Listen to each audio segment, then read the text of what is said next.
Hey campers, have you seen this Blackstone 20-inch camp griddle yet? I love this. I love it already.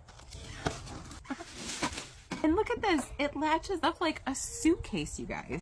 And check this out, the rear grease cup stores right in the back of the griddle. You just pull it out and clip it on and cook. And the other secret compartment? Under your griddle top. That's where you're going to store your regulator. So here are some things I can tell you already that I really like about this. It's much lighter weight. It's 26 pounds. It's going to be easier to take with you places.